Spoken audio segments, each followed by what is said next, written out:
നമ്മൾ ഇന്ന് പഠിക്കാൻ പോകുന്നത് നമ്മൾ പഠിച്ചതിൻ്റെ അടുത്ത പാർട്ടായിട്ടാണ് പഠിക്കാൻ പോകുന്നത്. അതായത് ഡൊമസ്റ്റിക് ഇലക്ട്രിക് സർക്യൂട്ട്സ്. അതിനകത്ത് ഈ ഡൊമസ്റ്റിക് ഇലക്ട്രിക് സർക്യൂട്ട്സിനകത്ത് നമുക്കറിയാം ഇപ്പം ഞാൻ ഇങ്ങനെ പറയുകയാണെങ്കിൽ ഇതാണ് ഒരു സ്വിച്ച് ബോർഡെങ്കിൽ ഇങ്ങനെ 3 എണ്ണം കാണത്തില്ലേ. അപ്പം ഇതിനെ നമ്മൾ ലൈവ് എന്ന് പറയും. ഇതെന്ന് പറയുന്നത് നമ്മൾ എർത്തിങ് ആണ്, അതായത് എർത്ത് എന്ന് പറയും. ഇതിനെ നമ്മൾ ന്യൂട്രൽ എന്ന് പറയും. ഓക്കെ, അപ്പോൾ ഇത് ജസ്റ്റ് ഒരു റെപ്രസെൻറ്റേഷൻ പോലെ കാണിച്ചതാണ്. അപ്പോൾ ഇനി ഇത് നമുക്ക് പഠിക്കാം. അപ്പോൾ ഇതിനകത്ത് സോക്കറ്റ്സ് എന്ന് പറയുന്ന 2 തരം സോക്കറ്റുകളുണ്ട്. അതായത് ലൈറ്റ് ഇലക്ട്രോണിക് ഡിവൈസസ് കണക്ട് ചെയ്യുന്ന സോക്കറ്റും ഉണ്ട്, ഹെവി ഇലക്ട്രോണിക് ഡിവൈസസ് കണക്ട് ചെയ്യുന്ന സോക്കറ്റും ഉണ്ട്. ആ സോക്കറ്റിനകത്തുള്ളതാണ് സ്വിച്ചസ്. അപ്പോൾ ഈ സോക്കറ്റിനകത്ത് ഇപ്പം ഞാൻ മുമ്പേ കാണിച്ച പോലെ ഇതിന് ബോക്സ് വന്നിട്ട് 3 ഇങ്ങനെ വരച്ചോളൂ, ഇതാണ് സോക്കറ്റ്. ഈ സോക്കറ്റിനകത്ത് ആ 3 എണ്ണം ഉണ്ട്. അതിനകത്ത് ഇതിനെ ലൈവ് എന്ന് പറയും, ഇതിനെ ന്യൂട്രൽ എന്ന് പറയും, ഇതിനെ എർത്ത് എന്ന് പറയും. Live, earth, neutral. അപ്പോൾ പഴയ രീതി വെച്ചായിരുന്നെങ്കിൽ ഈ ലൈവ് വയർ എന്ന് പറയുന്ന റെഡ് കളറും ന്യൂട്രൽ വയർ എന്ന് പറയുന്നത് ബ്ലാക്ക് കളറും അതുപോലെ തന്നെ എർത്ത് വയർ എന്ന് പറയുന്നത് ഗ്രീൻ കളറുമാണ്. പക്ഷേ ഇപ്പോഴത്തെ പുതിയ ഇത് വെച്ചിട്ട് ഈ ലൈവ് വയർ എന്ന് പറയുന്നത് ബ്രൗൺ കളറ്, ന്യൂട്രൽ വയർ എന്ന് പറയുന്നത് ബ്ലൂ കളറും എർത്ത് വയർ എന്ന് പറയുന്നത് ഒന്നെങ്കിൽ ഗ്രീൻ ആവാം അല്ലെങ്കിൽ യെല്ലോ കളറാവാം. ഓക്കെ, അപ്പോൾ ഇത്രയാണ് ഒരു സോക്കറ്റിനകത്തുള്ളത്. ഇനി നമ്മുടെ വീട്ടിനകത്തുള്ള എല്ലാ അപ്ലയൻസസും കണക്ട് ചെയ്തിരിക്കുന്നത് പാരലായിട്ടാണ്. അതുപോലെ തന്നെ നമ്മുടെ വീട്ടിലുള്ള തരുന്ന വോൾട്ടേജ് എന്ന് പറയുന്നത് 220 വോൾട്ടാണ്. എന്തുകൊണ്ടാണ് പാരലായിട്ട് ഇപ്പം സപ്പോസ് ഡിവൈസസ് പാരലായിട്ട് കണക്ട് ചെയ്യുന്നത്? എന്തുകൊണ്ടാണ്? കാരണം എല്ലാ ഡിവൈസസിനും പലതരം കറണ്ടാണ് വേണ്ടത്. അപ്പോൾ പാരൽ കണക്ഷൻ ആണെങ്കിൽ സെയിം വോൾട്ടേജ് ആയിരിക്കും, പക്ഷേ കറണ്ട് ഡിഫറെൻ്റ് ആയിരിക്കും. അതുകൊണ്ടാണ് നമ്മൾ വീട്ടിലെ മിക്ക അപ്ലയൻസസ് പാരലായിട്ട് കണക്ട് ചെയ്യുന്നത്. ഓക്കെ, ഇനി ഇതിനകത്തുള്ളതെന്ന് വെച്ചാൽ നമ്മൾ ഈ ലൈവ് വയറാണ്, ഈ ലൈവ് അതായത് ഈ സോക്കറ്റിനകത്ത് 3 കുഴിയില്ലേ, ഇതിനെയാണ് നമ്മൾ ലൈവ് എന്ന് പറയുന്നത്. ഈ ലൈവ് വയറാണ് നമ്മൾ സ്വിച്ചിലേക്ക് കണക്ട് ചെയ്യുന്നത്. അപ്പം മെയിൻ സപ്ലൈ ആയിട്ടുള്ള ലൈന് നമ്മളെപ്പോഴും കണക്ട് ചെയ്യുന്നത് ഈ ലൈവ് വയറിലായിട്ടായിരിക്കും. പിന്നെ അതായത് കറണ്ട് വരുന്നത് ഇതിലേക്കായിരിക്കും. അതുപോലെ തന്നെ റിട്ടേൺ ലൈൻ തിരിച്ചു പോകുന്നത് ഈ ന്യൂട്രലിൽ കൂടെ ആയിരിക്കും. അപ്പോൾ സ്വിച്ചസ് എപ്പോഴും കണക്ട് ചെയ്യുന്നത് ഈ ലൈവിലേക്കാണ് നമ്മൾ സ്വിച്ചസ് കണക്ട് ചെയ്യുന്നത്. അതുപോലെ തന്നെ ഇനി നമ്മൾ എന്താണ് ഇപ്പം സേഫ്റ്റിക്ക് വേണ്ടി നമ്മൾ ഉപയോഗിക്കുന്ന ഒരെണ്ണത്തിനെ പറയുന്ന പേരാണ് ഫ്യൂസ് എന്ന് പറയും. അപ്പോൾ ഫ്യൂസിനകത്താണെങ്കിൽ ഹൈ വോൾട്ടേജ് ഹൈ വോൾട്ടേജോ അല്ലെങ്കിൽ ലോ വോൾട്ടേജോ സംഭവിക്കുമ്പം നമ്മുടെ വീട്ടിൽ അപ്ലയൻസസിന് പ്രശ്നമുണ്ടാകും. അപ്പോൾ ലോ വോൾട്ടേജ് ആണെങ്കിൽ ലൈറ്റ് ഡിം ആവും, ഫാൻ സ്ലോ ആവും, അങ്ങനെ പല പ്രശ്നങ്ങൾ വരും. ഹൈ വോൾട്ടേജ് ആണെങ്കിൽ എന്ത് പറ്റും? ഇൻക്രീസ്ഡ് കറണ്ട് ആയിരിക്കും വരുന്നത്. അപ്പോൾ നമ്മുടെ ഡിവൈസസ് ഡാമേജ് ആവും. അപ്പോൾ ഈ ഫ്യൂസ് എന്ന് പറയുന്ന സാധനം നമ്മുടെ ഡിവൈസസിനെ പ്രൊട്ടക്റ്റ് ചെയ്യാൻ വേണ്ടിയാണ് ഉപയോഗിക്കുന്നത്. It will resist the current amount in the live wire. ഈ ലൈവ് വയറിനകത്തോട്ട് പോകുന്ന കറണ്ടിനെ റെസിസ്റ്റ് ചെയ്യുന്നതാണ് ഫ്യൂസ് വയർ ചെയ്യുന്നത്. ഇപ്പോൾ ഫ്യൂസ് വയർ എങ്ങനെ ചെയ്യുന്നതെന്ന് വെച്ചാൽ, ഫ്യൂസ് വയറിൻ്റെ ആ വയർ ഉണ്ടാക്കിയിരിക്കുന്നത് ലോ മെൽറ്റിംഗ് പോയിൻറ്റും ഹൈ റെസിസ്റ്റൻസും ആയിട്ടുള്ള ഒരു സബ്സ്റ്റൻസ് വെച്ചിട്ടാണ്. അതെപ്പോഴും ലൈവ് വയേഴ്സിൻ്റെ ബിറ്റ്വീനാണ് കണക്ട് ചെയ്യുന്നത്. ഹൈ റെസിസ്റ്റൻസ് എന്തിനാണെന്ന് വെച്ചാൽ, ഹൈ റെസിസ്റ്റൻസ് ഉണ്ടെങ്കിൽ ഹൈ കറണ്ട് അതിനെ കൂടെ പാസ് ചെയ്യത്തുള്ളൂ. ഹൈ റെസിസ്റ്റൻസ് ഉണ്ടെങ്കിൽ അത്രയും കറണ്ട് അതിനകത്തൂടെ പാസ് ചെയ്യില്ല. അതുപോലെ ഇപ്പം പാസ് ചെയ്യും ഹൈ റെസിസ്റ്റൻസ് ഉണ്ടെങ്കിൽ അങ്ങനെയല്ല, ഹൈ റെസിസ്റ്റൻസ് ഉണ്ടെങ്കിൽ എന്താ സംഭവിക്കുന്നത്? നമ്മളെപ്പോഴും പഠിച്ചിട്ടുണ്ട്, റെസിസ്റ്റൻസ് എന്ന് പറയുന്നത് കറണ്ടിനെ ഒപ്പോസ് ചെയ്യുന്നതാണ് റെസിസ്റ്റൻസ്. അപ്പോൾ റെസിസ്റ്റൻസ് കൂടുവാണെങ്കിൽ കറണ്ടിൻ്റെ ഫ്ലോ കുറയുകയാണ് ചെയ്യുന്നത്, റെസിസ്റ്റൻസ് കുറയുവാണെങ്കിൽ കറണ്ടിൻ്റെ ഫ്ലോ കൂടും. അപ്പോൾ ഇവിടെ ഹൈ റെസിസ്റ്റൻസ് ഉണ്ടെങ്കിൽ അതായത് ഒരു പരിധി കൂടുതലുള്ള കറണ്ടിനെ അത് ഫ്ലോ ചെയ്യാൻ സമ്മതിക്കില്ല. ഇപ്പം നമുക്ക് ഒരു ഡിവൈസിന് 5 ആംപിയർ കറണ്ടേ പാടുള്ളൂ.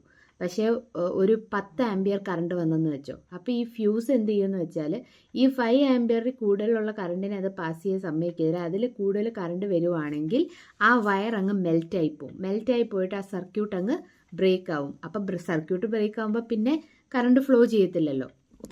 അങ്ങനെയാണ് ഫ്യൂസിൻ്റെ ഗുണമെന്ന് പറയുന്നത്. ഇനി ഇപ്പം ഫ്യൂസ് കഴിഞ്ഞ് ഒരു അഡ്വാൻസ് ആയിട്ടുള്ള ഫ്യൂസിനേക്കാളും നല്ല ഒരെണ്ണമാണ് MCB എന്ന് പറയും, അതായത് മിനിയേച്ചർ സർക്യൂട്ട് ബ്രേക്കർ. അപ്പോൾ അത് കറണ്ട് ഫ്ലോയിനെ ബ്രേക്ക് ചെയ്യും. അപ്പം നമുക്കറിയാം ഒരു നീളമുള്ള ഒരു സാധനമാണ്, നമ്മളെല്ലാം ഇത് കണ്ടിട്ടുണ്ടായിരിക്കും. അതിനെയാണ് MCB എന്ന് പറയുന്നത്, മിനിയേച്ചർ സർക്യൂട്ട് ബ്രേക്കർ. ഇതിനകത്ത് കുറേ സ്വിച്ചുകൾ ഇങ്ങനെ കാണും. ഇതിങ്ങനെ ഒരു switch up and down switch പോലെ ആയിരിക്കും. അപ്പം ഒരു നിശ്ചിത എമൗണ്ട് കൂടുതലുള്ള കറണ്ട് വരുവാണെങ്കിൽ ഇതങ്ങ് താരും. അപ്പം ഫുൾ സർക്യൂട്ട്, ആ വീട്ടിലെ ഫുള്ള് സർക്യൂട്ട് അങ്ങ് കട്ടാവും. അങ്ങനെയുള്ളതാണ് ഇത്. കുറച്ചുകൂടി അഡ്വാൻസ്ഡ് ഫോം ഓഫ് ഫ്യൂസാണ് MCB. അപ്പം ഫ്യൂസിൻ്റെ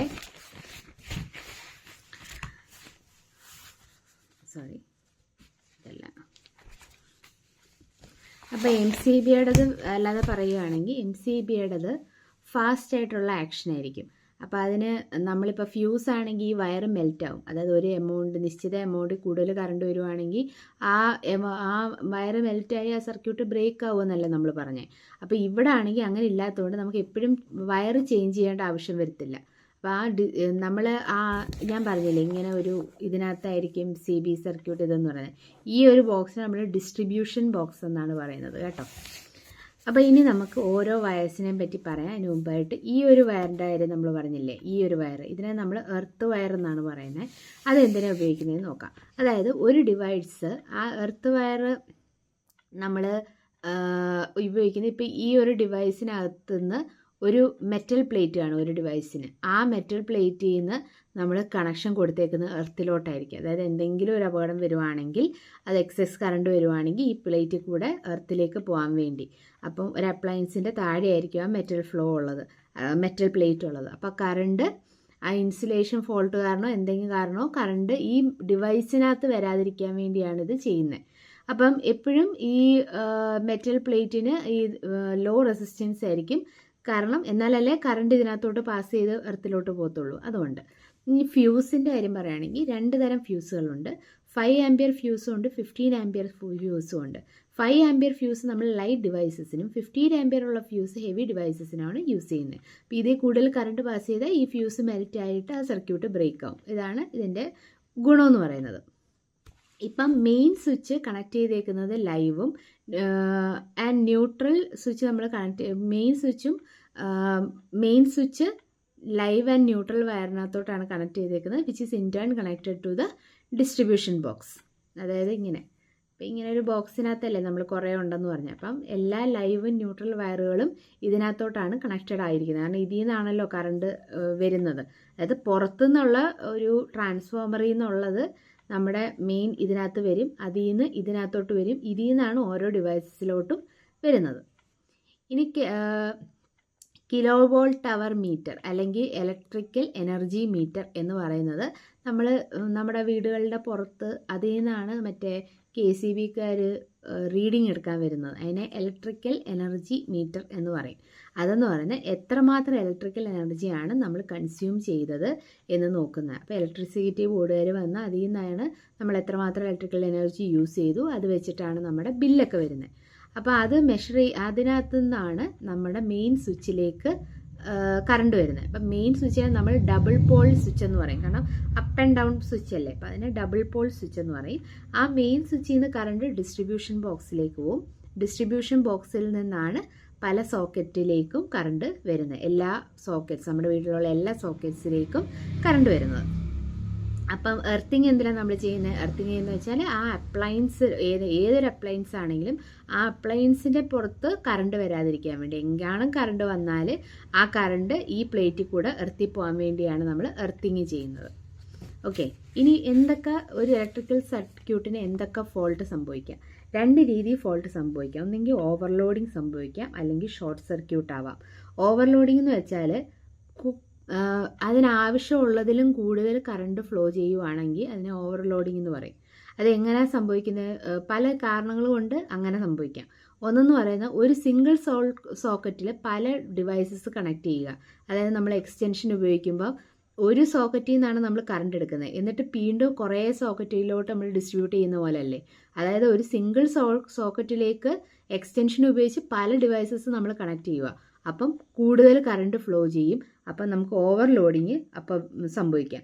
അതായത് ഒരു ലൈവ് വയറിൽ നിന്ന് പല സോക്കറ്റിലേക്ക് നമ്മൾ കറണ്ട് എടുക്കുന്ന പോലെ. അപ്പം ടോട്ടൽ കറണ്ട് ഡിമാൻഡ് എന്ന് പറയുന്നത് ഇപ്പോൾ ഈ സിംഗിൾ സോക്കറ്റിൽ നിന്ന് കുറേ അപ്ലയൻസസ് കറണ്ട് എടുക്കുന്നു എന്ന് പറഞ്ഞാൽ സിംഗിൾ സോക്കറ്റിൽ എക്സ്റ്റൻഷൻ ഉപയോഗിച്ചാണെങ്കിൽ പോലും ആ സിംഗിൾ സോക്കറ്റിന് ഒരു ലൈവ് വയറുണ്ട്. അപ്പോൾ ആ ലൈവ് വയറിന് ഇത്ര ആംബിയർ കറണ്ടാണ് അതിനകത്ത് പോകാവൂ എന്നുണ്ട്.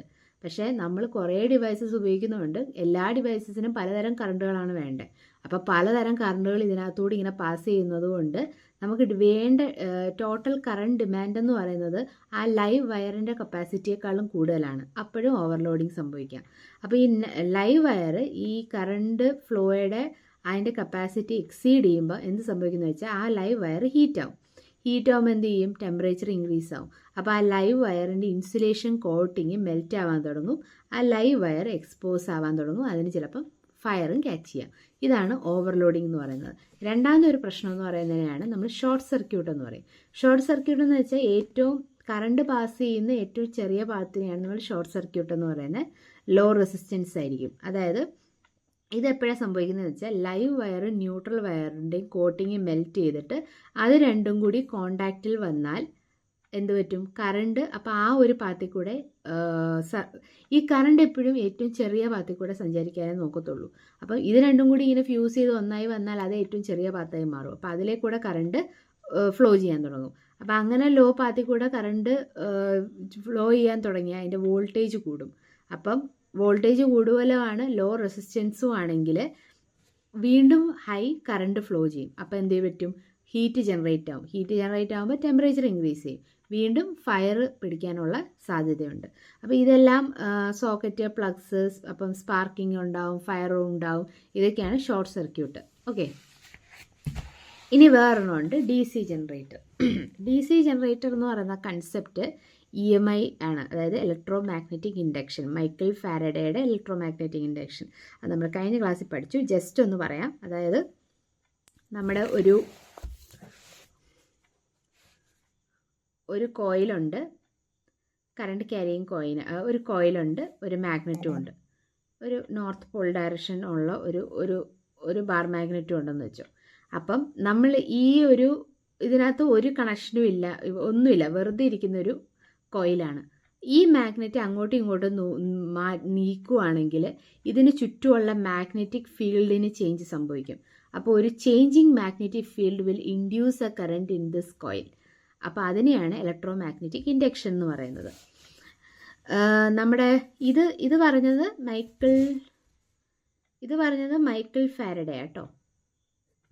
ഇനി ഓൾസ്റ്റഡ് എന്ന് പറഞ്ഞ സയൻറ്റിസ്റ്റ് പറഞ്ഞത് ഇതിന് നേരെ ഓപ്പോസിറ്റാണ്.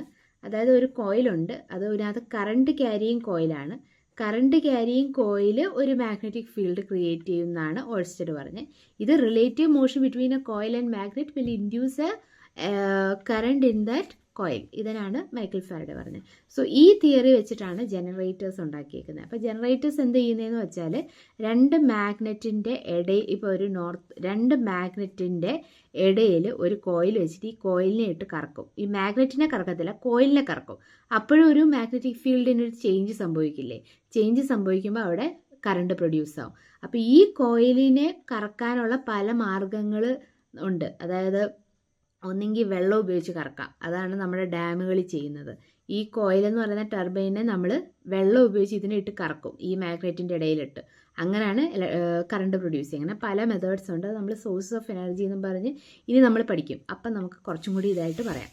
അപ്പോൾ ഇപ്പോൾ തൽക്കാലം DC ജനറേറ്റർ എങ്ങനെയാണെന്ന് പറയാം. അപ്പോൾ ഇലക്ട്രോ മാഗ്നറ്റിക് ഇൻഡക്ഷൻ വെച്ചിട്ടാണ് ഇതിൻ്റെ പ്രിൻസിപ്പിൾ. അപ്പോൾ ഇതിനകത്ത് കൺസ്ട്രക്ട് ചെയ്തേക്കുന്നത് വെച്ചാൽ ഇതുപോലെ ഞാൻ പറഞ്ഞ പോലെ രണ്ട് മാഗ്നറ്റിക് പോൾസ് കാണും, അതിൻ്റെ ഇടയിൽ ഒരു റെക്റ്റാങ്കുലർ ആയിട്ടൊരു കോയിൽ കാണും.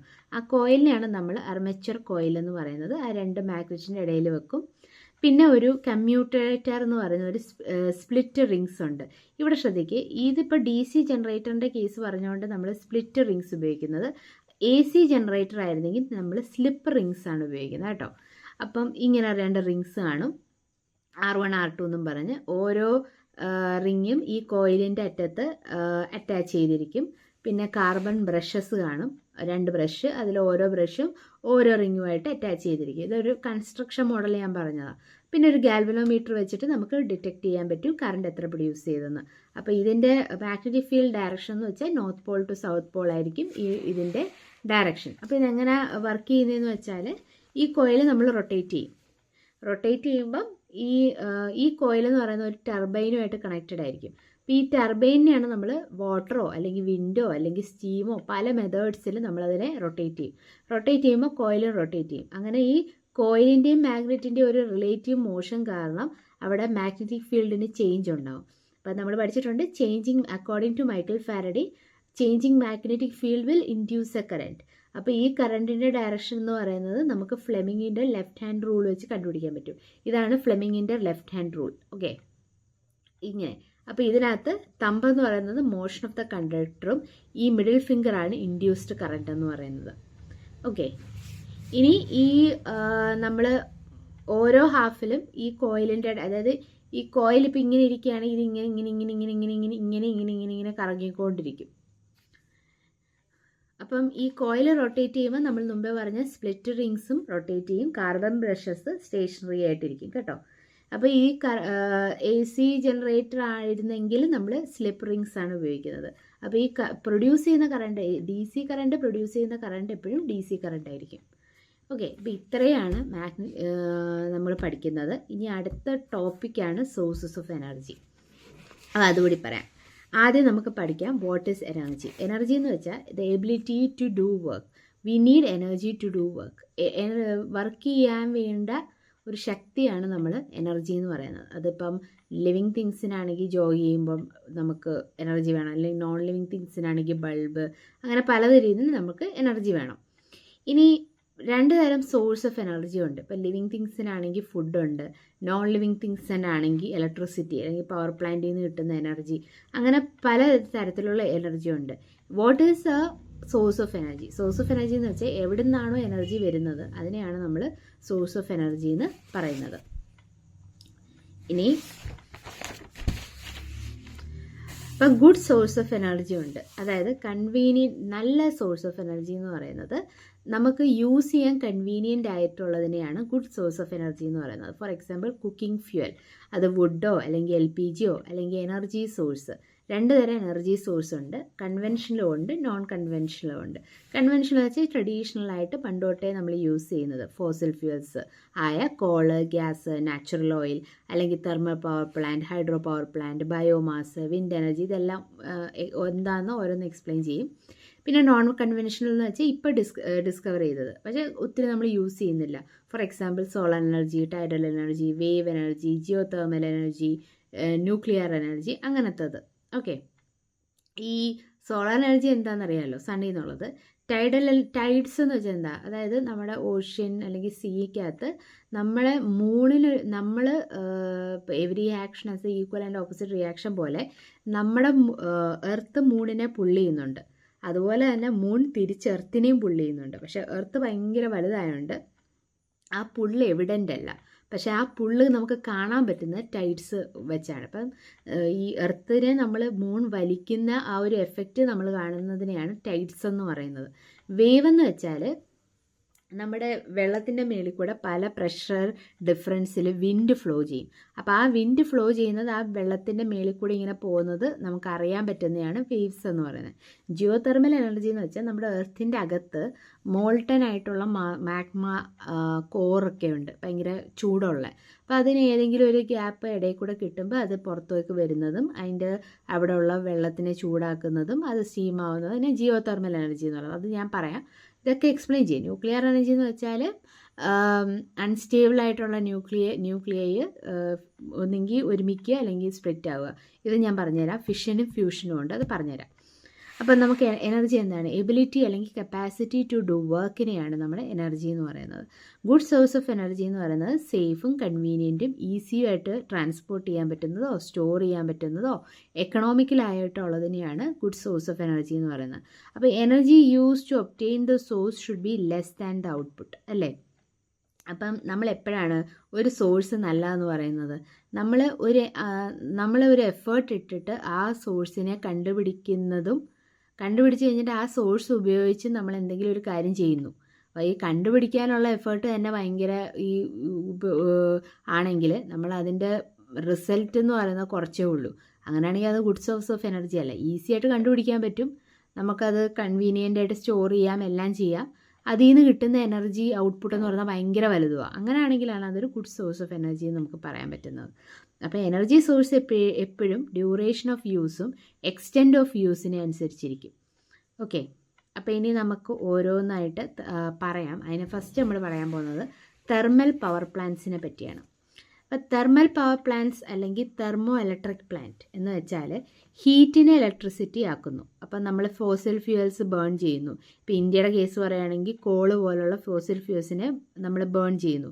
അപ്പം ഒരു കണ്ടെയ്നറിനകത്ത് അതിനകത്ത് വെള്ളം ഒഴിച്ചിട്ട് നമ്മളിങ്ങനെ ഫോസിൽ ഫ്യൂവൽസ് ബേൺ ചെയ്ത് ഇതിനെ നമ്മൾ ഹീറ്റ് ചെയ്യുകയാണ്. അപ്പോൾ ഈ ഹീറ്റ് ചെയ്യുമ്പം വാട്ടർ എന്താവും, സ്റ്റീമായിട്ട് മാറും. ഈ സ്റ്റീം ഉപയോഗിച്ച്, ഈ ഹൈ പ്രഷറായിട്ടുള്ള സ്റ്റീം ഉപയോഗിച്ച് നമ്മൾ ടർബൈൻസിനെ കറക്കും. ടർബൈൻസ് ഇൻറ്റേർണലി ഇപ്പോൾ ഇനി പറയുന്ന എല്ലാത്തിലും ഈ ടർബൈനിനെ കറക്കുക എന്ന് പറയുന്ന ടർബൈന് കോയിലുമായിട്ടിരിക്കുകയാണ്, കോയിലിനെയാണ് കറക്കുന്നത്. കോയിലിനെ കറക്കുമ്പം ആ രണ്ട് മാഗ്നറ്റിൻ്റെ ഇടയിലായിരിക്കും ഈ കോയിൽ. അപ്പോൾ ഈ കോയിൽ കിടന്ന് കറങ്ങുമ്പം മാഗ്നറ്റിക് ഫീൽഡ് ചേഞ്ച് ആവും. ഫാരഡേയുടെ എക്സ്പെരിമെൻ്റ് അനുസരിച്ച് changing magnetic field will induce a current. അങ്ങനെയാണ് കറണ്ട് പ്രൊഡ്യൂസ് ചെയ്യുന്നത്. ഓക്കെ, അപ്പം ഫോസിൽ ഫ്യൂവൽസ് വഴി എങ്ങനെയാണ് കറണ്ട് പ്രൊഡ്യൂസ് ചെയ്യുന്നതാണ് ഇപ്പോൾ പറഞ്ഞത്. ആ ഫോസിൽ ഫ്യൂവൽ ഉപയോഗിച്ച് വെള്ളം ചൂടാക്കുമ്പോൾ സ്റ്റീമായി മാറും. ഹൈ പ്രഷർ സ്റ്റീം ടർബൈനിനെ റൊട്ടേറ്റ് ചെയ്യുമ്പോൾ ഇലക്ട്രോ മാഗ്നറ്റിക് ഫീൽഡ് ഇൻഡ്യൂസ്ഡ് ആവും. ആ ഇൻഡ്യൂസ്ഡ് ആയിട്ടുള്ളത് അത് ഇലക്ട്രിസിറ്റി ആയിട്ട് പ്രൊഡ്യൂസ് ആവും. ഈ ഇലക്ട്രിസിറ്റി ആയിട്ടുള്ള പ്രൊഡ്യൂസ് ആയതിനെ ട്രാൻസ്മിഷൻ ലൈൻസ് ഉപയോഗിച്ച് എല്ലായിടവും നമ്മൾ ഡിസ്ട്രിബ്യൂട്ട് ചെയ്യും. അപ്പോൾ ഈ സ്റ്റീമിനെ വീണ്ടും കണ്ടൻസ് ചെയ്ത് കഴിഞ്ഞാൽ വീണ്ടും ലിക്വിഡ് ഫോം ആവുമല്ലോ. അപ്പോൾ ആ സെയിം സ്റ്റീം തന്നെ നമുക്ക് വീണ്ടും റീയൂസ് ചെയ്യാൻ പറ്റും. ഇപ്പോൾ ഇന്ത്യയിൽ ഒരു 59% നമ്മൾ ഈ ഫോസിൽ ഫ്യൂവലായിട്ട് ഉപയോഗിക്കുന്നത് കോളാണ്. 9 to 10% മാത്രമേ ഉള്ളൂ ഓയിലോ അല്ലെങ്കിൽ നാച്ചുറൽ ഗ്യാസോ ഉപയോഗിക്കുന്നത്. പക്ഷേ ഇതിൻ്റെ ഡിസഡ്വാൻറ്റേജ് എന്താണെന്ന് വെച്ചാൽ shortage, air pollution, carbon dioxide റിലീസാവും. ഇതൊക്കെയാണ് ഇതിൻ്റെ ഷോർട്ടേജായിട്ട് നമ്മൾ പറയുന്നത്. ഇനി അടുത്തതെന്ന് പറയുന്നത് ഹൈഡ്രോ ഇലക്ട്രിക് പ്ലാന്റ് എന്ന് വെച്ചാൽ നമ്മൾ വെള്ളം ഉപയോഗിച്ച് ടർബൈനിനെ കറക്കുന്നു. അതിനെ ഹൈഡൽ പവർ പ്ലാന്റ് എന്നും പറയും. അപ്പോൾ ഇതിനകത്ത് നമ്മളൊരു ഡാമിനകത്ത് വെള്ളം ഇങ്ങനെ സ്റ്റോർ ചെയ്ത് വെക്കും. അപ്പോൾ ഇതിൻ്റെ ഗുണം എന്താണെന്ന് വെച്ചാൽ ഈ സ്റ്റോർ ചെയ്ത വെള്ളത്തിന് ഒരു പൊട്ടൻഷ്യൽ എനർജി ഉണ്ട്. കാരണം അത് അറ്റ് റെസ്റ്റിലിരിക്കുക, ഹൈറ്റിൽ ഇങ്ങനെ നമ്മൾ സ്റ്റോർ ചെയ്ത് വെച്ചേക്കുകയാണ്. അതിന് പൊട്ടൻഷ്യൽ എനർജി ഉണ്ട്. അത് തുറന്നു വിടുമ്പം അത് കൈനറ്റിക് എനർജി ആയിട്ട് മാറി കൂടുതൽ എനർജി അതിനകത്ത് കാണും. ആ ഒരു ഫോഴ്സ് വന്നിട്ടാണ് അത് ഈ ടർബൈനിനെ കറക്കുന്നത്. അങ്ങനെ ആ ടർബൈനെ കറക്കുന്നു, അത് കോയിലിനെ കറക്കുന്നു, ഇലക്ട്രോമാഗ്നറ്റിക് ഫീൽഡ് ഇലക്ട്രോമാഗ്നറ്റിക് ഇൻഡക്ഷൻ അവിടെ സംഭവിക്കുന്നു, ഇൻഡ്യൂസ്ഡ് കറണ്ട് അതിനകത്ത് ഇതാവുന്നു. അപ്പോൾ അങ്ങനെയാണ് അതായത് വെള്ളം ഉപയോഗിച്ച് ഹൈറ്റ് ഇരിക്കുന്നൊരു വെള്ളം തുറന്നു വിട്ട് ആ ഫോഴ്സ് ഉപയോഗിച്ച് ടർബൈനെ കറക്കുന്നു, ടർബൈന് കോയിലിനെ കറക്കുന്നു, മാഗ്നറ്റിക് ഫീൽഡ് ചേഞ്ച് ആവുന്നു, കറണ്ട് ഇൻഡ്യൂസ് ആവുന്നു, അങ്ങനെ നമ്മൾ ഇലക്ട്രിസിറ്റി പ്രൊഡ്യൂസ് ചെയ്യുന്നു. അപ്പോൾ ഈ മെത്തേഡ് എന്ന് പറയുന്നത് പൊല്യൂഷൻ ഫ്രീ ആണ്, റിന്യൂവബിൾ ആണ്.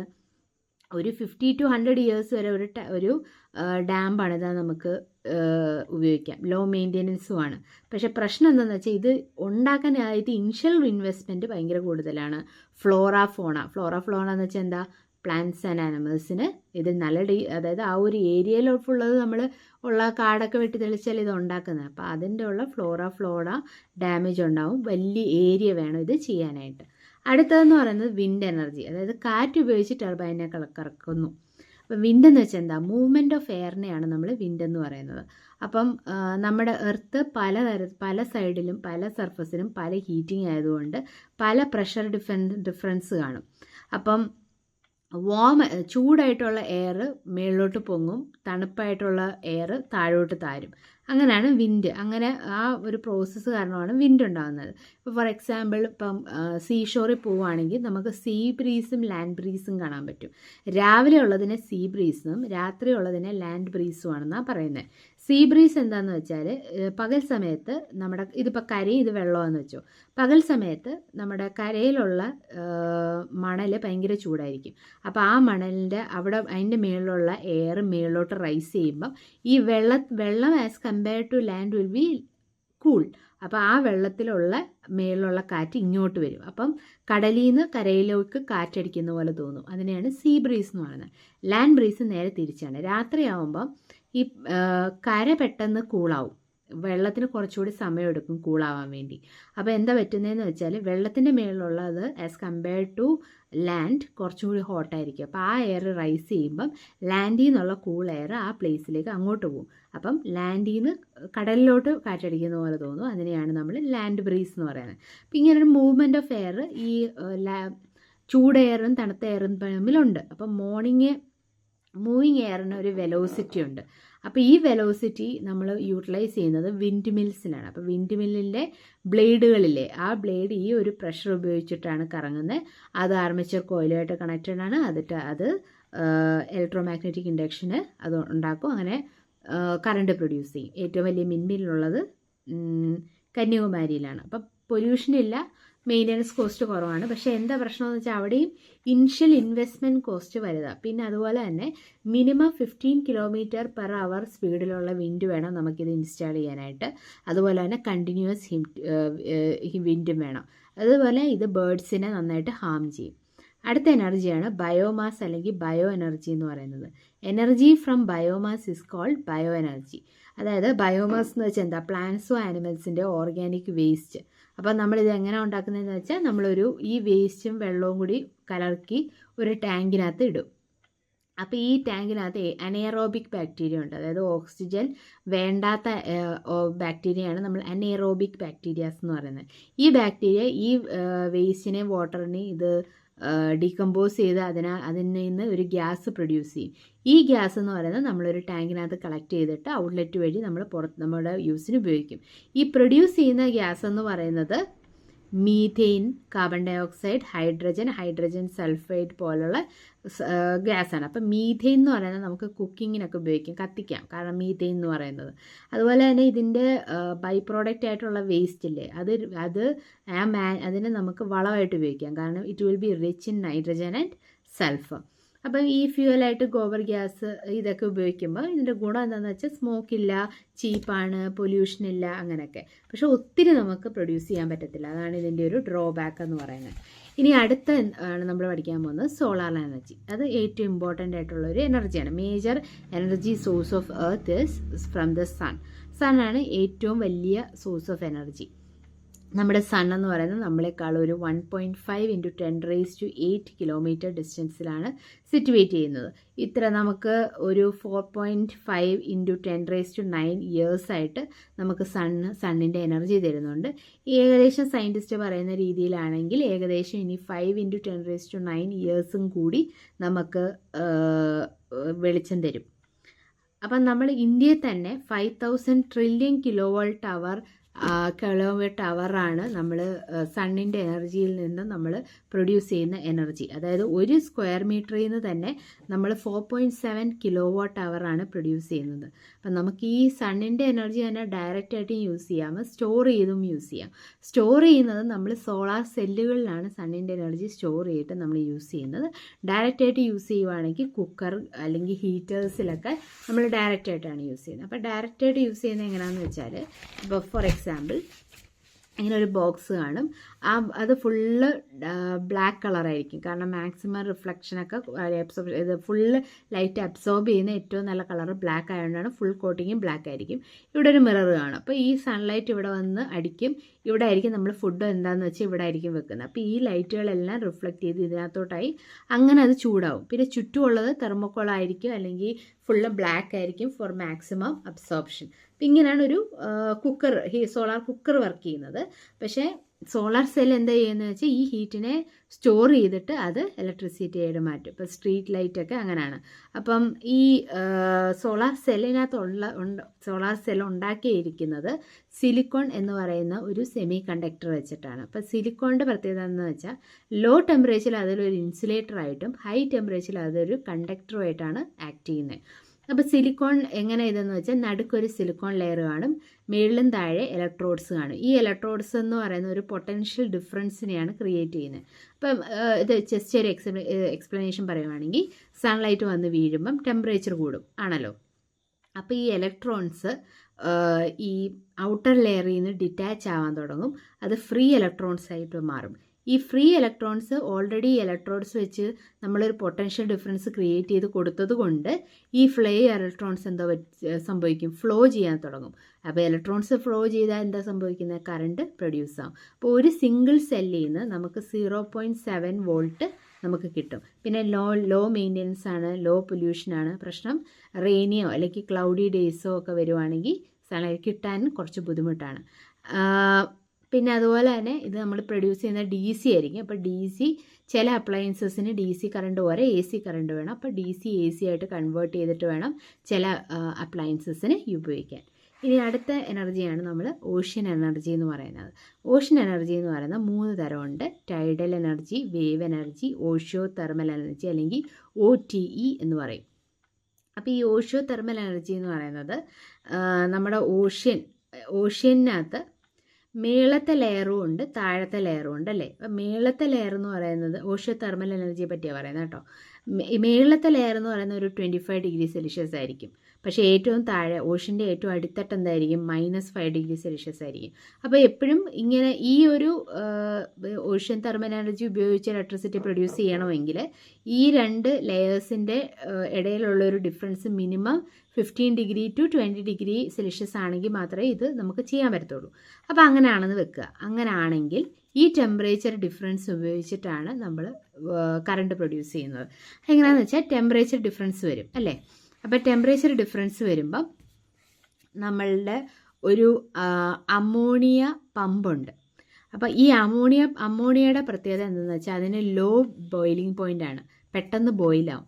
അപ്പോൾ ഈ ടെമ്പറേച്ചർ ഡിഫറൻസ് വെച്ചിട്ട് ഈ അമോണിയനെ പെട്ടെന്ന് ബോയിൽ ചെയ്യിപ്പിക്കും. അപ്പം അമോണിയനെ ഇവോപ്പറേറ്ററിനകത്തോട്ടാക്കിയിട്ട്, അതായത് ഈ നമ്മൾ ഇവിടെ നമ്മൾ ഓഷ്യൻ്റെ ഇവിടെ ഇങ്ങനെ വെച്ച് പറയാം. ഇപ്പം മേളിൽ 25 ഡിഗ്രി സെൽഷ്യസ് ആണെന്ന് പറഞ്ഞില്ലേ. അപ്പം ഈ ഒരു ഹീറ്റ് വെച്ചിട്ട് അമോണിയനെ ഹീറ്റ് ചെയ്യിപ്പിക്കും. അമോണിയ ഹീറ്റ് ചെയ്ത് അമോണിയ വേപ്പറൈസ് ആവും. ഹൈ പ്രഷറിൽ അമോണിയ വേപ്പറൈസ് ആവും. ആ വേപ്പറൈസ് ആയ അമോണിയ ടർബൈൻ കറക്കും. ടർബൈൻ കറക്കിയിട്ട് EMI ഉണ്ടാവും, ഇലക്ട്രോമാഗ്നറ്റിക് ഇൻഡക്ഷൻ സംഭവിക്കും, കറണ്ട് ഇൻഡ്യൂസ് ആവും. അങ്ങനെയാണ് കറണ്ട് ഉണ്ടാകുന്നത്. എന്നിട്ട് ഈ ബോട്ടം ലെയറിലെ തണുപ്പ് വെച്ചിട്ട് ഈ ഇവോപ്പറേറ്റ് ചെയ്ത അമോണിയനെ കണ്ടൻസ് ചെയ്ത് ബാക്ക് ടു ലിക്വിഡ് ആക്കും. അങ്ങനെയാണ് ഒരു പ്രോസസ്. അതായത് ഇത് വെച്ചിട്ട് ഹീറ്റ് ചെയ്യും, ഇത് വെച്ച് കൂൾ ചെയ്യും. ഓക്കെ. അപ്പോൾ ഇതിൻ്റെ ഇൻവെസ്റ്റ്മെൻറ്റ് ഹൈ ആണ്, മറൈൻ ലൈഫിനെ എഫക്റ്റ് ചെയ്യും, വെതറിനെ എഫക്റ്റ് ചെയ്യും. അങ്ങനെയൊക്കെയാണ് ഈ ഓഷ്യോ തെർമൽ എനർജിയുടെ പ്രശ്നം. അടുത്തതാണ് ടൈഡൽ എനർജി. ടൈഡൽ എനർജി എന്ന് വെച്ചാൽ മൂണിനൊരു ഗ്രാവിറ്റേഷണൽ പുള്ളുണ്ട്, എർത്തിനൊരു ഗ്രാവിറ്റേഷണൽ പുള്ളുണ്ട്. അപ്പം മൂണിൻ്റെ എർത്തിലേക്കുള്ള ഗ്രാവിറ്റേഷണൽ പുള്ളിനെയാണ് നമ്മൾ ടൈഡ്സ് ആയിട്ട് കാണുന്നത്. അതായത് അങ്ങോട്ട് അപ്പം ഇങ്ങനെ വലിയതായിട്ട് അങ്ങനെ വലിച്ചു കൊണ്ടുപോകുന്നതിനെയാണ് നമ്മൾ ടൈഡായിട്ട് കാണുന്നത്. അപ്പോൾ ഹൈ ടൈഡും ഉണ്ട്, ലോ ടൈഡും ഉണ്ട്. അപ്പോൾ ലോ ടൈഡ് എന്ന് വെച്ചാൽ ചെറിയ ഒരു ടൈഡ്. അപ്പോൾ rise and falling of tides pressure create ചെയ്യും. അപ്പം ഈ പ്രഷർ ക്രിയേറ്റ് ചെയ്യുമ്പോൾ ഈ ടൈഡ് ഉപയോഗിച്ച് നമ്മൾ ടർബൈൻസിനെ കറക്കും. അപ്പം ടർബൈൻസ് കറക്കുമ്പം അതിനകത്തോട്ട് കോയിൽ കറക്കും. കോയിൽ കറങ്ങുമ്പോൾ മാഗ്നറ്റിക് ഫീൽഡ് മാറുമ്പോൾ കറണ്ട് ഇൻഡ്യൂസ്ഡ് ആവും. അങ്ങനെ ഇലക്ട്രിസിറ്റി പ്രൊഡ്യൂസ് ചെയ്യും. അപ്പോൾ 2 രീതിയിലുള്ള, അതായത് ഈ വലിയ ടൈഡുകൾ വരില്ലേ, ഹൈ ടൈഡ് വരുമ്പം ഓഷ്യൻ സൈഡിലുള്ള ഗേറ്റ് ഓപ്പൺ ചെയ്യുമ്പം ഈ ടർബൈന് റൊട്ടേറ്റ് ചെയ്യും. എന്നിട്ട് അതിനകത്ത് ആ ഗേറ്റ് അങ്ങ് ക്ലോസ് ചെയ്ത് പിന്നെ തുറക്കുന്നത് റിസർവയർ സൈഡിലുള്ള ഗേറ്റാണ് ലോ ടൈഡിൽ. അപ്പം അതായത് അങ്ങോട്ടും ഇങ്ങോട്ടും കറക്കാൻ വേണ്ടി, അത് ഇപ്പം ഇങ്ങനെ ഫ്രണ്ടിൽ നിന്ന് ഇങ്ങനെ അടിക്കുന്നു, ബാക്കിൽ നിന്ന് വെള്ളം കയറ്റുന്നു, എന്നിട്ട് എല്ലാത്തിനെയും കൂടി പുറത്തോട്ട് ഇറക്കുമ്പോൾ വീണ്ടും ടർബൈൻ കറങ്ങുന്നു. അങ്ങനെ ഒരു ആ വാട്ടറിൻ്റെ ഫ്ലോ വെച്ചിട്ട് ഇങ്ങനെ മൂവ് ചെയ്യുന്നു. അങ്ങനെ ആലോചിച്ചാൽ മതി. അപ്പം ഇവിടെ എന്താ പ്രശ്നമെന്ന് വെച്ചാൽ ഈ സീ വാട്ടറിലാണ് ഇപ്പം ഈ ടർബൈൻസ് ഇരിക്കുന്നത്. സീ വാട്ടറിൽ ഉപ്പ് രസം ഉണ്ടായതുകൊണ്ട് തന്നെ ഈ ടർബൈൻസ് കൊറോഡ് ചെയ്യാനുള്ള സാധ്യത കൂടുതലാണ്, കൊറോഷൻ സാധ്യത കൂടുതലാണ്. അതുപോലെ തന്നെ നമുക്ക് പറയാൻ പറ്റത്തില്ല എപ്പോഴാണ് ടൈഡ്സ് വരുന്നതെന്ന്. അതുകൊണ്ട് വേരിയബിലിറ്റി കുറച്ച് പ്രശ്നമാണ്. ഇനി വേവ്സ് എന്താണെന്ന് വെച്ചാൽ ഈ വിൻഡ് വെച്ചിട്ട് ഉണ്ടാവുന്നതിനെയാണ് നമ്മൾ വേവ്സ് എന്ന് പറയുന്നത്. അതായത് എർത്തിനെ അൺഈവനായിട്ട് ഹീറ്റ് ചെയ്യുന്നതുകൊണ്ട് നമ്മുടെ വിൻഡ് ഉണ്ടാവുന്നത്. അപ്പോൾ ഈ ഓഷ്യൻ സർഫസിൻ്റെ മേളിൽ കൂടെ എയർ മൂവ് ചെയ്യും. അപ്പോൾ ആ എയർ മൂവ് ചെയ്യുമ്പോൾ വാട്ടർ ലെയേഴ്സിൻ്റെ മേളിൽ കൂടെ ഇങ്ങനെ ടച്ച് ചെയ്ത് പോകുന്നതുകൊണ്ട് വേവ്സ് ഫോം ആവും. അപ്പോൾ വേവ്സ് എന്ന് പറയുന്നത് അതിന് കൈനറ്റിക് എനർജി, പൊട്ടൻഷ്യൽ എനർജി ഉണ്ട്. അതായത് ഇതിങ്ങനെ റൈസ് ചെയ്തിട്ടാണ് ഫോളോ ചെയ്യുന്നത്. അപ്പം നമ്മളിലെ ഡാമിലെ വെള്ളം പോലെ ഇങ്ങനെയല്ലേ. അപ്പം ആ വേവ് റൊട്ടേറ്റ് ചെയ്യുന്നതനുസരിച്ച് ടർബൈൻസിനെ കറക്കും. അപ്പം ഈ വേവിൻ്റെ രീതി അനുസരിച്ച് അപ്പം വേവ്സ് ടർബൈൻസിനെ കറക്കും, മറ്റേ കോയിൽ കറങ്ങും, മാഗ്നറ്റിക് ഫീൽഡ് ചേഞ്ച് ആവും, ഇലക്ട്രോമാഗ്നറ്റിക് ഇൻഡക്ഷൻ സംഭവിക്കും, ഇലക്ട്രിസിറ്റി ഇൻഡ്യൂസ്ഡ് ആവും. അപ്പോൾ ഇത് വേരിയബിൾ ഔട്ട്പുട്ട് ആയിരിക്കും, എക്സ്പെൻസീവ് ആണ്, മെറൈൻ ലൈഫിനെ എഫക്റ്റ് ചെയ്യും. അതാണ് നമ്മുടെ വേവ്സിൻ്റെ എനർജി. അടുത്തതാണ് ന്യൂക്ലിയർ എനർജി. ന്യൂക്ലിയർ എനർജി എന്ന് വെച്ചാൽ ഏത് nuclear reactions between mass numbers 50 to 140 ആണെങ്കിലാണ് ന്യൂക്ലിയർ റിയാക്ഷൻസ് അൺസ്റ്റേബിൾ ആവുന്നത്. ഇപ്പോൾ 2 തരം ന്യൂക്ലിയർ മാസ് നമ്പർ എന്ന് പറയുന്നത്, ഫോർ എക്സാമ്പിൾ ഈ അറ്റോമിക് നമ്പറും മാസ് നമ്പറും ഉണ്ട്. അറ്റോമിക് നമ്പർ എന്ന് വെച്ചാൽ നമ്പർ ഓഫ് ഇലക്ട്രോൺസ് അല്ലെങ്കിൽ നമ്പർ ഓഫ് പ്രോട്ടോൺസ്. ഈ ഒരു ആറ്റത്തിനകത്ത് എത്ര ഇലക്ട്രോൺസ് ഉണ്ടോ അത്രയും തന്നെ പ്രോട്ടോൺസും ഉണ്ടല്ലോ. അപ്പം അറ്റോമിക് നമ്പർ എന്ന് വെച്ചാൽ നമ്പർ ഓഫ് ഇലക്ട്രോൺസ് എന്നും, മാസ് നമ്പർ എന്ന് വെച്ചാൽ number of protons plus number of neutrons ആണ് മാസ് നമ്പർ. ഓക്കെ, ഇതൊന്ന് ജസ്റ്റ് അറിഞ്ഞു വെക്കുക. അപ്പം ന്യൂക്ലിയർ എനർജി 2ആയിട്ട് ഡിവൈഡ് ചെയ്തിട്ടുണ്ട്. ഫിഷനും ഉണ്ട്, ഫ്യൂഷനും ഉണ്ട്. ഫിഷൻ എന്ന് വെച്ചാൽ ഒരു അൺസ്റ്റേബിൾ ആയിട്ടുള്ള ഒരു ന്യൂക്ലിയസ് 2ആയിട്ട് സ്പ്ലിറ്റ് ചെയ്ത് 2ആയിട്ടാവുക. ഒരു സ്റ്റേബിൾ ആയിട്ടുള്ള 2 ന്യൂക്ലിയസ് ഒക്കെ ആവുക, അതിനെയാണ് ഫിഷൻ എന്ന് പറയുന്നത്. ഫ്യൂഷൻ എന്ന് വെച്ചാൽ എന്താ? ഫ്യൂസ് ചെയ്യുക. അതായത് 2 അൺസ്റ്റേബിൾ ആയിട്ടുള്ള ന്യൂക്ലിയൈ ഒരുമിച്ച് ഒരു സ്റ്റേബിൾ ആയിട്ടുള്ള ഒരു ഒറ്റ ന്യൂക്ലിയൈ ആവുന്നതിനെയാണ് നമ്മൾ ഫ്യൂഷൻ എന്ന് പറയുന്നത്. അപ്പോൾ ഇത് രണ്ടും എങ്ങനെയാണെന്ന് നോക്കാം. ഫിഷന് യുറാനിയം, തോറിയം, യൂട്ടോണിയം എന്ന് പറയുന്ന എലിമെൻറ്റ്സ് ആണ് ഫിഷൻ സംഭവിക്കുന്നത്. അപ്പോൾ എന്താ സംഭവിക്കുന്നത് വെച്ചാൽ ഈ പ്രോസസ്സ്, അതായത് 1 2ആയി 2 1ആയി, ഈ പ്രോസസ്സിനകത്ത് ചെയ്യുമ്പം ഈ മാസിന് കുറച്ച് ഡിഫറൻസ് വരും. അതായത് ആദ്യമേ നമുക്കറിയാലോ, ഒരു ആരോ മാർക്ക് ഇട്ടാൽ ഇവിടെ ഉള്ളതിനെ എന്താ പറയുന്നത്? റിയാക്റ്റൻ്റ് എന്ന് പറയും. അതിന് ഇത് റിയാക്ഷൻ സംഭവിച്ച് ഇവിടെ ആവുന്നതിനെ നമ്മൾ എന്ത് പറയും? പ്രോഡക്റ്റ് എന്ന് പറയും. അപ്പോൾ ഈ റിയാക്റ്റൻസിൻ്റെ മാസ് പ്രോഡക്റ്റിൻ്റെ മാസിനേക്കാളിലും കൂടുതലായിട്ട് വരും. ഈ ഒരു ഡിഫറൻസ് ഇല്ലേ മാസിന്, നമ്മൾ പഠിച്ച ഒരു ഇക്വേഷനാണ് law of conservation of mass എന്ന് പറയും. അതായത് mass can neither be created not destroyed. അപ്പോൾ ഇങ്ങനെ ഒരു ഡിഫറൻസ്, ചെറിയൊരു ഡിഫറൻസ് വരുന്നത് എന്തുകൊണ്ടാണെന്ന് വെച്ചാൽ ആ ചെറിയൊരു മാസ് ഡിഫറൻസിനെ എനർജി ആയിട്ട് കൺവേർട്ട് ചെയ്യുന്നത് കൊണ്ടാണ്. അപ്പോൾ ഐൻസ്റ്റീൻ പറഞ്ഞൊരു ഇക്വേഷനുണ്ട്, E = mc². അതായത് മാസിനെ എനർജിയും ആക്കാം, എനർജിയെ മാസും ആക്കാം എന്ന് പറഞ്ഞിട്ടുണ്ട്. അപ്പോൾ ഈ ചെറിയൊരു ഡിഫറൻസ് ഇല്ലേ, ഈ റിയാക്റ്റൻസും പ്രോഡക്ട്സും തമ്മിലുള്ള ചെറിയ ആ ഒരു ഡിഫറൻസിനെയാണ് നമ്മൾ എനർജി ആയിട്ട് കൺവേർട്ട് ചെയ്യുന്നത്. അതായത് ഒരു ന്യൂക്ലിയർ 2ആയിട്ട് സ്പ്ലിറ്റ് ചെയ്യുമ്പോഴോ 2 ന്യൂക്ലിയർ 1ആയിട്ട് ആവുമ്പോഴോ ചെറിയൊരു മാസിന് ഡിഫറൻസ് വരും. ആ വരുന്ന ഡിഫറൻസ് ഓഫ് മാസിനെയാണ് നമ്മൾ എനർജി ആയിട്ട് കൺവേർട്ട് ചെയ്യുന്നത്. അപ്പോൾ ഇവിടെ നമ്മളെപ്പോഴും ജൂളിലോ അല്ലെങ്കിൽ EVയിലോ ആണ് നമ്മൾ യൂണിറ്റ് പറയുന്നത്. ഒരു EV എന്ന് വെച്ചാൽ 1.6 × 10⁻⁻19 ജൂളാണ്. അപ്പം ഫിഷനും ഫ്യൂഷനും എന്താണെന്ന് നമുക്ക് പഠിക്കാം. ഫിഷൻ എന്ന് വെച്ചാൽ നമ്മൾ ഓൾറെഡി പറഞ്ഞ പോലെ ഇപ്പോൾ 2 രീതിയിലുണ്ട്, കൺട്രോൾഡ് ആയിട്ടുള്ളതുകൊണ്ട് അൺകൺട്രോൾഡ് ആയിട്ടുള്ളതും. അൺകൺട്രോൾഡ് ആയിട്ടുള്ള ഫിഷനാണ് നമ്മൾ അറ്റോം ബോംബ് എന്ന് പറയുന്നത്. കൺട്രോൾ ഉള്ളതായിട്ടാണ് നമ്മൾ കറണ്ട് പ്രൊഡ്യൂസ് ചെയ്യുന്നത്. അപ്പം ഫിഷൻ എങ്ങനെയാണെന്ന് വെച്ചാൽ ഒരു ന്യൂക്ലിയൈ ഫോർ എക്സാമ്പിൾ യുറാനിയം 235 എന്ന് പറയുന്ന ഒരു ന്യൂക്ലിയനെ നമ്മൾ റിയാക്ട് ചെയ്ത് അതിനെ സ്പ്ലിറ്റ് ചെയ്യുകയാണ്. അത് സ്പ്ലിറ്റ് ചെയ്യുമ്പം ബേരിയം 139ഉം ക്രിപ്റ്റോണിയം 94ഉമായിട്ട് മാറിക്കഴിഞ്ഞിട്ട് 3 ന്യൂട്രോൺസും റിലീസ് ചെയ്യും. അപ്പോൾ ഇതിന് ഓൾറെഡി ഉണ്ടായിരുന്ന മാസിനേക്കാളിലും കുറവായിരിക്കും പ്രൊഡക്റ്റ് ആകുമ്പോൾ ഉള്ളൊരു മാസ്. അപ്പോൾ ഈ മാസ് ഡിഫറൻസിനെ നമുക്ക് എനർജി ആയിട്ട് കൺവേർട്ട് ചെയ്യാം. അപ്പോൾ ഒരു അറ്റോമിക് മാസ് യൂണിറ്റ് എന്ന് പറയുന്നത് 931 MeV ആണ്. അപ്പോൾ ഒരു ഫിഷനിൽ ഒരു 0.208 AMU ഒരു ഡിഫറൻസ് വന്നാൽ പോലും നമുക്ക് 200 MeV എനർജിയാണ് നമ്മൾ റിലീസ് ചെയ്യുന്നത്. ഓക്കെ, അപ്പോൾ അത്രയ്ക്കാണ് ഡിഫറൻസ്. അപ്പോൾ അവർക്ക് 1 AMU is 931 MeV കേട്ടോ. ഇനി ന്യൂക്ലിയർ റിയാക്ടർ എന്ന് വെച്ചാൽ ഒരു യുറാഡിയം റോഡ് കാണും, ഒരു ഗ്രാഫൈറ്റ് മോഡറേറ്റർ കാണും. അതായത് അതിനകത്തുള്ള ന്യൂട്രോൺസിനെ കൺട്രോൾ ചെയ്യാൻ വേണ്ടി ഒരു ബോറോണിൻ്റെ റോഡ് കാണും, ഈ ന്യൂട്രോൺസിനെ അബ്സോർബ് ചെയ്യാൻ വേണ്ടി ഒരു വാട്ടർ പൈപ്പ് കാണും.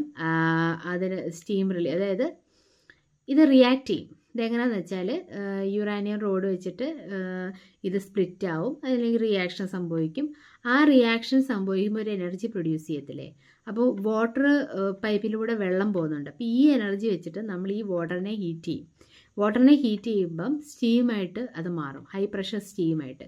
ഈ ഹൈ പ്രഷർ സ്റ്റീം ടർബൈനായിട്ട് വന്ന് ഈ ടർബൈന് ജനറേറ്ററിനെ കറക്കും. ജനറേറ്റർ മറ്റേ സാധനം തന്നെ, coil, magnetic induction, EMI electromagnetic induction, അത് കറണ്ടിനെ പ്രൊഡ്യൂസ് ചെയ്യും. അപ്പോൾ ഇത് എപ്പോഴും ഓഷ്യൻസിൻ്റെ സൈഡിലായിരിക്കും. കാരണം ഓഷ്യൻ്റെ വെള്ളം ഉപയോഗിച്ചിട്ടാണ് ഈ സ്റ്റീമായ വെള്ളത്തിനെ നമ്മൾ കൂൾ ഡൗൺ ചെയ്ത് ബാക്ക് ടു ലിക്വിഡ് ഫോം ആക്കുന്നത്. അപ്പോൾ എപ്പോഴും ഇതിൻ്റെ location will be near to seas. ഇന്ത്യയുടെ 33% of electricity is produced using nuclear reactors. അപ്പോൾ ഇതിൻ്റെ പ്രശ്നം എന്ന് വെച്ചാൽ ആൽഫ, ബീറ്റ, ഗാമ റേസ് ഉണ്ടാവും. അതിനകത്ത് മെയിൻ പ്രശ്നമാണ് ഗാമ റേസ്. പിന്നെ ഇതിൻ്റെ ഡിസ്പോസൽ പ്രശ്നമാണ്, ആക്സിഡൻസ് ഉണ്ടാവാം, അങ്ങനെയൊക്കെ കുറേ പ്രശ്നങ്ങളുണ്ട് ന്യൂക്ലിയർ എനർജിക്ക്. അപ്പോൾ നമ്മൾ ഫിഷൻ പറഞ്ഞു, ജസ്റ്റ് ഒന്ന് ഫ്യൂഷനൂടി എന്താണെന്ന് പറയാം. ഫ്യൂഷൻ എന്താണെന്ന് വെച്ചാൽ രണ്ട് അൺസ്റ്റേബിളായിട്ടുള്ള ന്യൂക്ലിയർ ഒരുമിച്ച് വന്നിട്ട് ഒരു സ്റ്റേബിളായിട്ടുള്ള ന്യൂക്ലിയർ ഉണ്ടാകുന്നതാണ് ഫ്യൂഷൻ എന്ന് പറയുന്നത്. അപ്പോൾ ഇതിൻ്റെ മാസ് നമ്പർ <50 ആണെങ്കിൽ അൺസ്റ്റേബിൾ ആയിരിക്കും. അപ്പം എപ്പോഴും ഫിഷനാണെങ്കിലും ഫ്യൂഷനാണെങ്കിലും അതിൻ്റെ mass number will be between 50 and 140. അപ്പം ഫോർ എക്സാമ്പിൾ ഇത് പറയുകയാണെങ്കിൽ ഹൈഡ്രജൻ്റെ ഒരു എലിമെൻ്റാണ് ഡ്യൂട്ടീരിയം, ഹൈഡ്രജൻ 2 അല്ലെങ്കിൽ ട്രീഷ്യം, ഹൈഡ്രജൻ 3. ഇതൊക്കെ നമ്മൾ കെമിസ്ട്രിയിൽ കുറച്ചുകൂടി പഠിക്കും കേട്ടോ. ഇത് രണ്ടും കൂടി കമ്പൈൻ ചെയ്യുമ്പോൾ ഹീലിയം 4 ഒരു ന്യൂട്രോണും എനർജിയുമാണ് പ്രൊഡ്യൂസ് ചെയ്യുന്നത്. അതായത് പക്ഷേ ഈ ഒരു സംഭവം നടക്കണമെങ്കിൽ ഹൈ പ്രഷർ ടെമ്പറേച്ചർ വേണം. കാരണം ഇതെന്താണെന്ന് വെച്ചാൽ രണ്ട് ന്യൂക്ലിയസിനകത്ത് എന്താ ഉള്ളത്, പ്രോട്ടോൺസും ന്യൂട്രോൺസുമാണ്. ന്യൂട്രോൺസിന് ചാർജ് ഇല്ല, പ്രോട്ടോൺസിന് ചാർജ് ഉണ്ട്, പോസിറ്റീവ് ചാർജാണ്. അപ്പോൾ രണ്ട് പ്രോട്ടോൺസ് തമ്മിൽ റിയാക്ട് ചെയ്യണമെങ്കിൽ രണ്ട് പോസിറ്റീവ് ചാർജാണ്. നമുക്കറിയാം positive charges will always ripple each other. അപ്പോൾ ഹൈ ടെമ്പറേച്ചർ ഉണ്ടെങ്കിൽ മാത്രമേ ഇത് രണ്ടും കൂടി റിയാക്ട് ചെയ്യുള്ളൂ. ഹൈ ടെമ്പറേച്ചർ എന്ന് പറയുന്നത് ചെറിയ ടെമ്പറേച്ചർ പോരാ, 10⁻⁷ കെൽവിൻ അല്ലെങ്കിൽ 10 മില്യൺ കെൽവിൻ റേഞ്ചിലുള്ള ടെമ്പറേച്ചർ വേണം. അങ്ങനെയാണെങ്കിൽ മാത്രമേ ഇത് റിയാക്ട് ചെയ്യത്തുള്ളൂ. അതായത് ഇപ്പോൾ ഫോർ എക്സാമ്പിൾ ഇത് ഫ്യൂഷൻ നടക്കണമെങ്കിൽ ഒരു ആറ്റം ബോംബിനെ പൊട്ടുകയാണ്. അപ്പോൾ ആറ്റം ബോംബ് പൊട്ടുന്നത് ഫിഷൻ വെച്ചിട്ടായിരിക്കും അത് പൊട്ടുന്നത്. അതിൻ്റെ ഒരു പ്രിൻസിപ്പിൾ വെച്ച് അത് പൊട്ടുവാണെങ്കിൽ ആ പൊട്ടിയ എനർജി വെച്ച് ഫ്യൂഷൻ റിയാക്ഷൻ നടക്കാം. അതായത് സണ്ണിൽ എപ്പോഴും നടക്കുന്നത് ഫ്യൂഷൻ റിയാക്ഷൻസ് ആണ്. കാരണം സണ്ണിൻ്റെ ടെമ്പറേച്ചർ ഫ്യൂഷൻ റിയാക്ഷൻസിന് പറ്റിയതാണ്. ഇപ്പോൾ സണ്ണിന് എപ്പോഴും ഫ്യൂഷൻ റിയാക്ഷൻസ് ആണ് നടക്കുന്നത്. എർത്തിൽ ഫ്യൂഷൻ റിയാക്ഷൻസ് നടക്കാൻ പോസിബിൾ അല്ല, കാരണം അത്രയും വലിയ ടെമ്പറേച്ചർ ഇൻക്രീസ് നമുക്ക് ഉണ്ടാക്കാൻ പറ്റത്തില്ല. പിന്നെ ഇതിൻ്റെ ഡിസഡ്വാൻറ്റേജസ് മറ്റേതുപോലെ തന്നെ ആൽഫ, ബീറ്റ, ഗാമ റേസ് ഉണ്ടാവും, സേഫ്റ്റിയുടെ ഇഷ്യൂ ഉണ്ട്, ലീക്കേജ് ഇഷ്യൂസ് ഉണ്ട്, അങ്ങനെയുള്ള ഇഷ്യൂസും ഉണ്ട്. ഇനി അടുത്താണ് നമ്മൾ പഠിക്കാൻ പോകുന്നത് geothermal energy. Geothermal energy വെച്ചാൽ എർത്തിൻ്റെ ഹീറ്റ് വെച്ചിട്ടുള്ള എനർജിയാണ് ജിയോ തെർമൽ എനർജി എന്ന് പറയുന്നത്. ഹോട്ട് സ്പ്രിങ്സ്, അപ്പോൾ ഇതാണ് നമ്മുടെ എർത്ത്. ഇതിൻ്റെ നടുക്കുള്ളതിനെ ഇന്നർ കോർണറെന്നും പുറത്തുള്ളതിനെ നമ്മൾ ഔട്ടർ കോർണറെന്നും, ഇതിൻ്റെ ഇടയിലുള്ള ഒരു ഡിസ്റ്റൻസ് ഇല്ലേ, ഈ ഡിസ്റ്റൻസ് എന്ന് പറയുന്നത് 25 ഡിഗ്രി സെൽഷ്യസ് വെച്ച് കൂടി തുടങ്ങും ചൂട് ഓരോ കിലോമീറ്റർ ഉള്ളിലേക്ക് പോകുമ്പോൾ. അപ്പോൾ നടുക്കുള്ളതിനൊക്കെ അബൌട്ട് 4000 ഡിഗ്രി സെൽഷ്യസ് ആണ് ഇതിൻ്റെ ചൂടെന്ന് പറയുന്നത്. അപ്പോൾ റേഡിയോ ആക്ടിവിറ്റി എല്ലാം ഈ എർത്തിൻ്റെ കോറിൽ നടക്കുന്നുണ്ട്.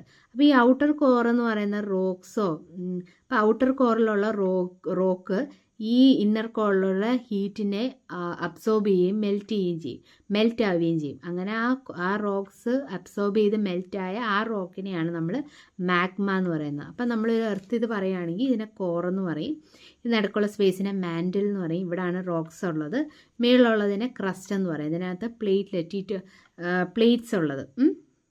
അപ്പോൾ ഈ പ്ലേറ്റ് ഇടയ്ക്കിടയ്ക്ക് ഇങ്ങനെ മൂവ് ചെയ്യുമ്പം ഇവിടെ ഉള്ള റോക്സ്, മോൾട്ടൺ ആയിട്ടുള്ള മാഗ്മ ആയിട്ടുള്ള റോക്സ് ഇതിൻ്റെ ഗ്യാപ്പിൽ കൂടെ പോകും. അപ്പോൾ ഗ്യാപ്പിൽ കൂടെ പോകുമ്പോൾ അവിടെ വരുന്ന വെള്ളമായിട്ട് കോണ്ടാക്റ്റ് ആകുമ്പോൾ അടിയിൽ നിന്നുള്ള കല്ലുകൾ മെൽറ്റ് ചെയ്തല്ലേ മേളിലോട്ട് വന്നേ. അപ്പം അവിടെ ഓൾറെഡി ചൂടാണ്, അപ്പോൾ ഈ വെള്ളത്തിലും ചൂടാവും. അങ്ങനെയാണ് ഹോട്ട് സ്പ്രിങ്സ് ഉണ്ടാകുന്നത്. അപ്പോൾ ഈ ഹോട്ട് സ്പ്രിങ്സിലെ വെള്ളം ചൂടാണ്, അതിനകത്ത് ഹൈ പ്രഷറാണ്. അപ്പോൾ ഈ പ്രഷറുള്ള ചൂട് വെള്ളത്തിനകത്ത് സ്റ്റീം പ്രൊഡ്യൂസ് ചെയ്യും. ഈ സ്റ്റീം എന്ന് പറയുന്നത് നമ്മൾ നേരത്തെ പറഞ്ഞ പോലെ തന്നെ എന്താണ് ടർബൈൻസ് കറക്കാൻ ഉപയോഗിക്കും. അത് കോയിൽ കറക്കും, ആ മാഗ്നറ്റിക് ഫീൽഡ് ചേഞ്ച് ഉണ്ടാവും. ഇലക്ട്രോമാഗ്നറ്റിക് ഇൻഡക്ഷൻ വെച്ചിട്ട് കറണ്ട് ഇൻഡ്യൂസ്ഡ് ആവും, അങ്ങനെ കറണ്ട് പ്രൊഡ്യൂസ് ആവും. അത് നമുക്ക് ഇലക്ട്രിസിറ്റി പ്രൊഡ്യൂസ് ചെയ്യാനായിട്ട് യൂസ് ചെയ്യാം. അപ്പോൾ ഇങ്ങനെയാണ് നമ്മൾ ജിയോ തെർമൽ എനർജി ഉപയോഗിച്ചിട്ട് ഇലക്ട്രിസിറ്റി പ്രൊഡ്യൂസ് ചെയ്യുന്നത്. അപ്പോൾ ഇത്രയാണ് ടോപ്പിക്സ്. ഇത്രയേ ഉള്ളൂ 10th ഫിസിക്സ്. ഇനി നമുക്ക് അടുത്ത വീഡിയോസ് പിന്നീട് ഇടാം.